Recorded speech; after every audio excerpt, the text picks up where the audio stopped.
Hey ladies, welcome back to the channel love वाली wife. और आप लोग देख रहे हो हमारी न्यू स्टोरी। टाइटल से समझ में आ ही गया होगा। वेल, इस स्टोरी का मैंने कोई टाइटल नहीं रखा है, तो बस ऐसे रहने दो इसे। वेल, हमारी स्टोरी की पहली मेन कैरेक्टर से आप लोगों को मिलवाते हैं। हमारी पहली मेन कैरेक्टर है नैना। नैना नाम जितना प्यारा है, इंसान उतनी ही खड़ूस है। नैना अपने डैड का बिजनेस संभालती है। वो 28 ईयर्स की है। अपनी कॉलेज कंप्लीट होने के बाद में पूरी तरीके से अपने डैड का काम संभालती थी। उससे पहले बस थोड़ा बहुत हेल्प करवाया करती थी। इतने सालों में वो बहुत कुछ सीख चुकी थी और हमेशा एक सीरियस लुक अपने चेहरे पर रखा करती थी। बिल्कुल भी नहीं हंसती थी। जैसे पता नहीं, अगर वो हंसतेगी तो पता नहीं क्या हो जाएगा। नैना की फैमिली में उसके मॉम है, उसका डैड है, और उसके डैड के अलावा उसके चाचू हैं जिनसे वो बहुत ज़्यादा प्यार करती है। उसका एक बड़ा भाई भी है। उम, उसके दादा दादी भी हैं। मतलब फुल उसकी बड़ी सी फैमिली है। नैना अपनी फैमिली में सबसे छोटी है, इसलिए उसे पैम्पर ही बहुत करता है, लेकिन वो होती नहीं है। वो हमेशा अपने काम से काम रखती है एंड हर कोई उसकी रेस्पेक्ट भी करता है। लेकिन उसकी मॉम से बोलती है, नैना कभी तो थोड़ा मुस्कुरा लिया करो। तो बोलती, माँ मुस्कुराती तो हूँ मैं। तो बोलती, अच्छा एक बार हंस के दिखाना। तो बोलती, माँ लेट हो रही हूँ, प्लीज़ जाने दो ना। तो बोलती, अपनी माँ के लिए तो टाइम नहीं तेरे पास में, है ना। तो नैना बोलती है, अरे मेरी माँ प्लीज़ ना, I have to go, please समझो। पापा को काम नहीं करना ना, पापा यहीं पे हैं, आप उनसे बातें करो आराम से। तुम्हारे पापा जो बोलते तो हैं, मैं बिल्कुल फ्री हूँ। अब मेरी मेरे दोनों बच्चे मेरा काम संभाल रहे हैं, लेकिन खुद हमेशा ऑफिस आते रहते हैं। तो बोलते, तो आपके हस्बैंड को समझो, मुझे क्या बोल रहे हो, ऐसे बोल के वो भाग जाती है। एंड उसकी माँ स्माइल करती है। पर नैना अपने सामने, अपनी फैमिली के सामने थोड़ी सॉफ्टी थी, बाकी हर किसी के सामने वो हमेशा सीरियस लुक लेकर आ करती थी। नैना वो अपने ऑफिस आती है। जैसे अपने ऑफिस आती है, सब लोग खड़े हो जाते हैं नैना से डर के मारे। नैना एक वहाँ जब जाती है तो एकदम साइलेंस होता है। जब नैना ऑफिस में रहती है, उसके बाद सब लोग सीरियसली काम करते हैं। थोड़ा बहुत ही वो बातें करते हैं, तो वो देख लेते हैं कि अगर मैम ने देख लिया तो मर गए। इतना खौफ था नैना का।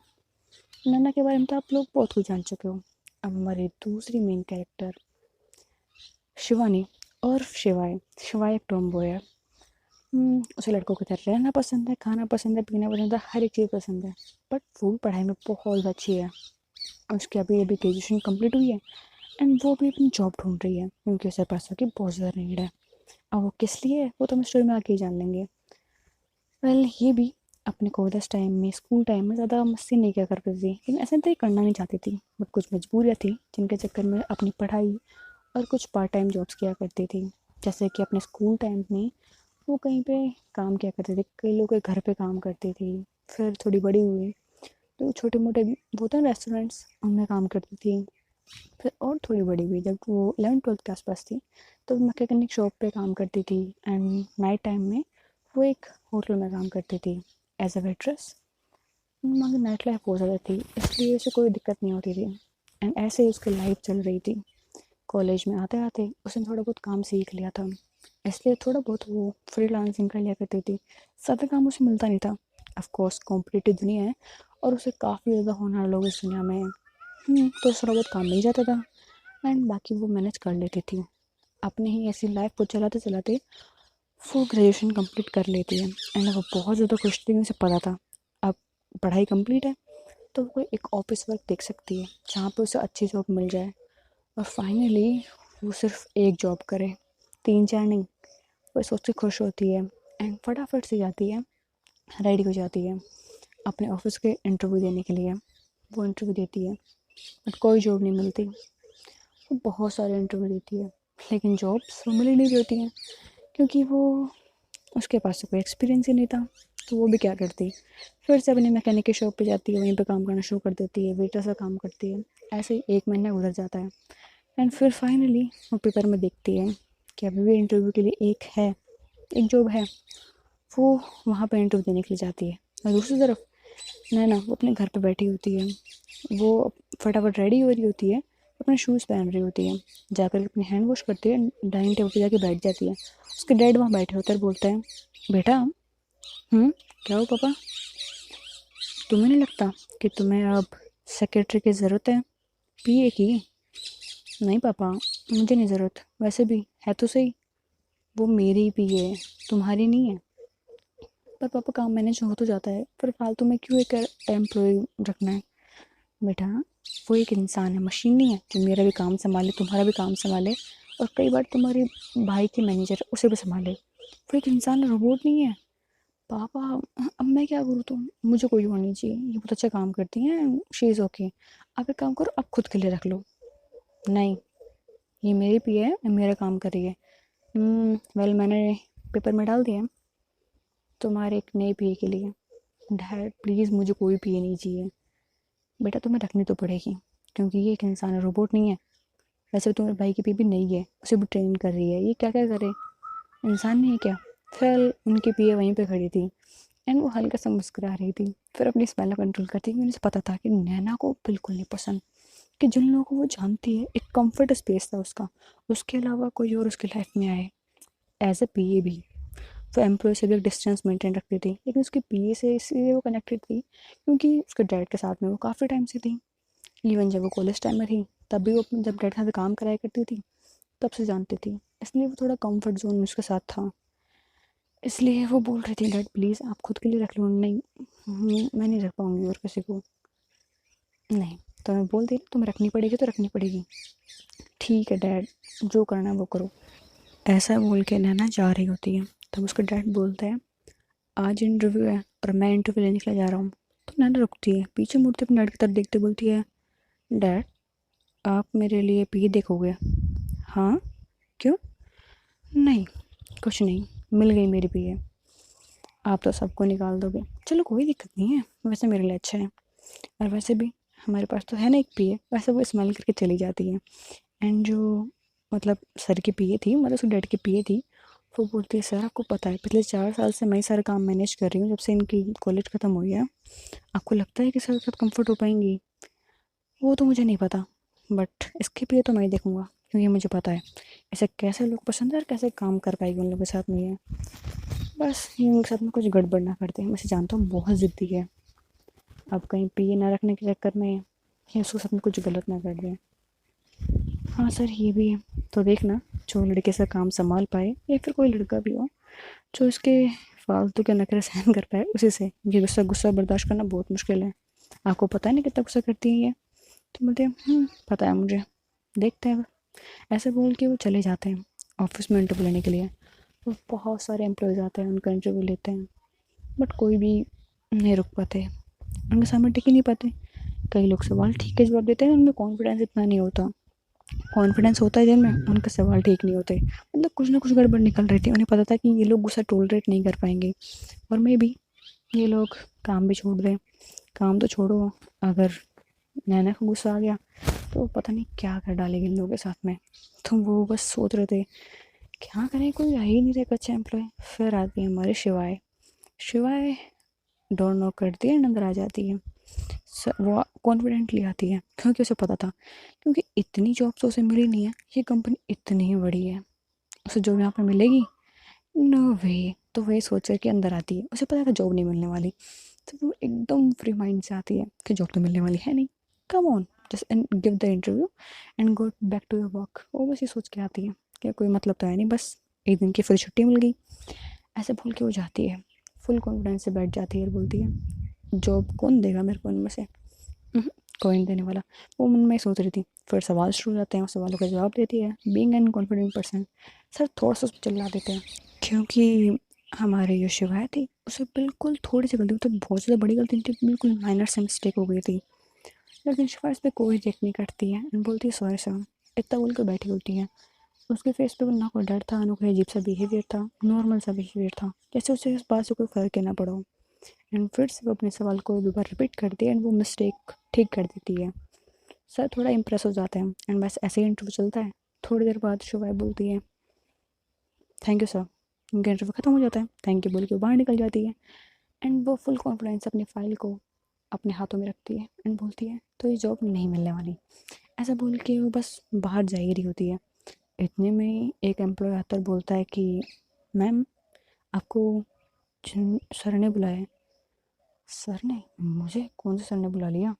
ऐसे बोल के बोलते हैं कि कौन से सर ने? आप अभी इंटरव्यू दे के आए हो ना? हाँ, तो बस आपको बुलाया है। ऐसा बोल के शिवा बोलते कि ठीक है। वो इंटरव्यू जहाँ पे उसका लिया गया था वो वहाँ पर सब वापस जाती है, सब सामने बैठे होते हैं। एंड वो देख के बोलती है, सर आपने मुझे बुलाया? हम्म वैसे तुम्हें हायर करना के लिए हम सोच रहे हैं, क्या तुम काम करोगी?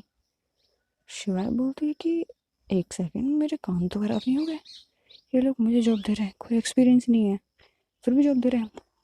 तो शिवाय बोलती है ओके, ज़रूर। तो बोलते कि ठीक है, तो कल से जॉब पे आ जाना। शिवाय के फेस पे हल्की सी स्माइल आ जाती है और बोलती है कि सपना थोड़ी है, सपना थोड़ी ना है यार, सपना तो हो ही नहीं सकता। नहीं नहीं, कोई सपना नहीं है, ये हकीकत है। ऐसा बोल के शिवाय थोड़ा सा रिलीफ फील करते हुए बोलती है कि ओके सर। वो स्माइल करते वहाँ चली जाती है। जो सर थे वो स्माइल करके बोलते हैं कि सैलरी भी नहीं पूछी, इंडिया से चली गई। कोई बात नहीं, इंटरेस्टिंग। देखते हैं कि ये नैना को कब तक बर्दाश्त कर पाती है। अगर कर लिया तो ठीक है, वैसे नैना को ये बर्दाश्त करेगी कि नहीं पता नहीं, क्योंकि नैना को थोड़े अलग ही टाइप की थी वो तो शिवा को देख के शायद पता नहीं कितना बढ़ गई। सर यही सोच रहे थे क्योंकि वो अपनी बेटी को अच्छे से जानते थे। और शिवा वो थोड़ी सी मूडी पर्सन थी। शिवाय बोलती है कि जॉब मिल गई है, मैं पागल तो नहीं होगी ना, सच में मिली है ना मुझे? अपना फ़ोन निकालती, ईमेल चेक करती तो ईमेल भी आ गया होता है। तो बोलती है कि मतलब जॉब तो मिल गई है मुझे। अब वो सोचती है कि मुझे जॉब कैसे मिल गई, मतलब मैं तो एक्सपीरियंस भी नहीं हूँ, अब मुझे तो पता भी नहीं काम क्या है, मैं संभाल भी पाऊँगी कि नहीं। वो सब कुछ सोचते हुए अपने घर जा रही थी। एंड वहाँ वहाँ नन्ना के डैड वो जाते हैं नन्ना के पास में, बोलते हैं कि तुम्हारी पीए मिल गई है? मिल गई है मतलब कोई लड़की है? हाँ। कौन है? तो वो उसकी फ़ाइल दिखाते हैं, उसकी फ़ोटो वहाँ पे लगी हुई थी, वो दिखाते हैं। तो बोलते हैं कि एक सेकेंड, ये लड़की है? हाँ, शिवानी। बट इसका लुक्स तो लड़कों की तरह है। तुम्हें लुक से क्या मतलब है, तुम अपने काम पे ध्यान देना। हम्म ये भी बात सही है, लुक से मुझे क्या मतलब है। ऐसा बोल के वो बंद कर देती है फाइल को। लेकिन नैना को लुक से फ़र्क पड़ता था और उसे नैना का लुक बिल्कुल पसंद नहीं आता। सॉरी, शिवानी का लुक बिल्कुल पसंद नहीं आता। वो बोलते कि इतने ज़्यादा फैशन करती है तो मतलब पता नहीं काम भी करेगी कि नहीं, यहाँ पे आके बस टाइम पास ही करती रहेगी। ऐसे लोग मुझे बिल्कुल नहीं पसंद है। डैड ने इसको जॉब कैसे दे दी? एंड डैड ने कैसे दे दी, मतलब डैड तो किसी को सिलेक्ट करती ही नहीं है। जब भी कोई इंटरव्यू के लिए आता है तो निराश होकर जाता है। डैड को कोई पसंद ही नहीं आते। एंड ये इसमें से क्या खास है, तो डैड को पसंद है कि डैड ने जॉब पे दे दी, वो यही सोच रही होती है। उसे थोड़ी बहुत जेलसी भी होती है क्योंकि उसके डैड उसे बहुत ज़्यादा प्यार करते थे एंड वो भी बहुत ज़्यादा प्यार करती थी। एंड उसे थोड़ा सा अजीब लगता है क्योंकि उसके डैड ने उसका भी इंटरव्यू लिया था एंड उसे भी रिजेक्ट कर दिया था। बोलता कि नहीं, अगर तुम मेरी बेटी नहीं होती ना तो मैं तुम्हें ये जॉब देता भी नहीं। और जब ऐसे बोलते तो उस वक्त तो सैड हो जाती है। एंड अभी वो उसके दिमाग में वही चीज़ चल रही थी कि डैड ने इसे जॉब दे दी और ये तो कोई एक्सपीरियंस पर्सन भी नहीं है, डैड ने जॉब क्यों दी है इसे। वो सोच रही होती है। उसे थोड़ा बहुत गुस्सा आ जाता है कि देखते हैं डैड ने इसे चूज़ किया ना तो कितनी ज़्यादा अच्छी है, देखते हैं। वैसे बोल के थोड़ा गुस्से में लुक्स दे रही थी। एंड यहाँ से पता लगता है कि नैना अब वो शिवानी के ऊपर बरसने वाली थी। और शिवाय शिवाय वो बस अपने घर पर जाकर के बहुत ज़्यादा रिलैक्स थी। एंड वो बोलती पापा, पापा मुझे जॉब मिल गई। ऐसा बोल के मैं बेड के पास जाती, उसके डैड बेड पे लेटे हुए थे एंड उससे बहुत सारी बातें वो कर रही थी।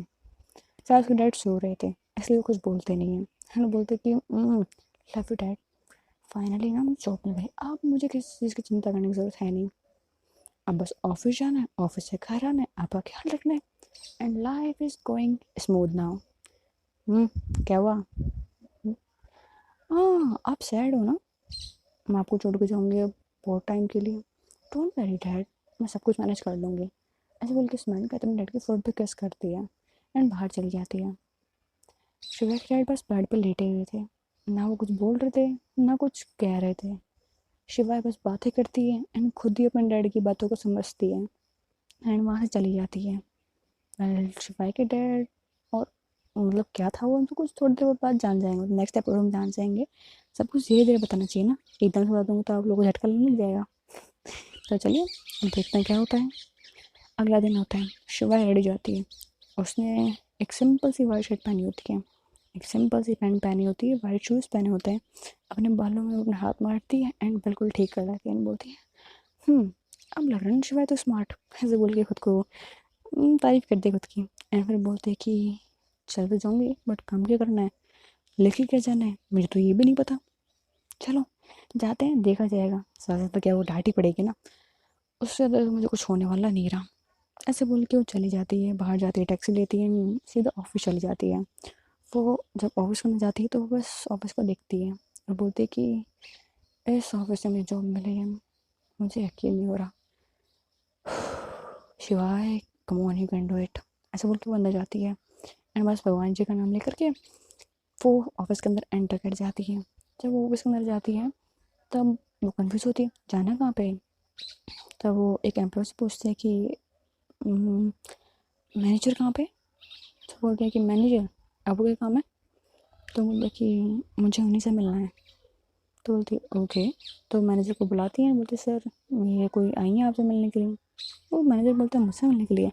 तब वो शिवाय के पास आता है, वो बोलता है ओह न्यू ज्वाइनिंग, ये सर, तो बोलते ठीक है चलो, ऐसे बोल उसे लेके जाते हैं और बोलता है कि तुम पहले अपन तुम्हें काम समझा देता हूँ। वो उसे काम समझाता है और बताता है कि उसे कैसे कैसे लोगों से बात करनी है, कैसे उसे मीटिंग्स मतलब सब कुछ करना है, साथ में मैम की हेल्प भी करनी है, उनके साथ में मीटिंग्स के लिए भी जाना है, सब कुछ बताते हैं। तो बोलते हैं कि ओके ये सब कुछ मेरा काम रहेगा, ठीक है, I can do this, but सब कुछ सोच रही होती है, वो देख रही होती है, समझ रही होती है, थोड़ा ही वक्त लगता है उसे सारा काम समझने में। मैंने बोलते कि ओके सर, और वो ये भी बताते हैं कि मैम को क्या पसंद है, मतलब किस टाइम पे जाना है उनके पास में, मीटिंग्स के लिए बताना है, उन्हें समझाना है सब कुछ। तो वो एकदम कॉन्फिडेंस से करके जाती है सर और बोलती कि ठीक है शिवा रिलैक्स, मैं भी कॉफ़ी का टाइम है तो कॉफ़ी लेके जाती है। एंड वहाँ जा करके मैम को जब कॉफ़ी देती है तो नैना अपना काम कर रही होती है एंड शिवाय वो अपने बॉस की तरफ देख रही होती है और बोलती है कि शी इज़ ब्यूटीफुल। मैं क्या सोच रही हूँ, ब्यूटीफुल की तरफ ध्यान नहीं देना, काम की तरफ ध्यान देना है। वो चुपचाप बस वहाँ खड़ी होती है। शिवाय ने अब तक सॉरी नैना ने अब तक शिवाय की तरफ देखा भी नहीं होता, वो बस वहीं खड़ी होती है एंड नैना वो अपने फाइल की तरफ ध्यान दे रही होती है। जब कॉफ़ी रख जाती है तो कॉफ़ी कप उठाती है, कॉफ़ी पी रही होती है, कुछ भी नहीं बोलती वो, कुछ भी। तो देखते हैं जब ये दोनों 86 मिलेंगे एंड नैना का गुस्सा जब शिवा पे बरसेगा तो क्या होगा। हो बड़ी इसकी आपको ये कहानी पसंद आई हो, अगर आ गई ना देन प्लीज़ वीडियो को लाइक कर दें एंड चैनल को सब्सक्राइब करना। Thanks for watching, bye buddies, see you in the next part.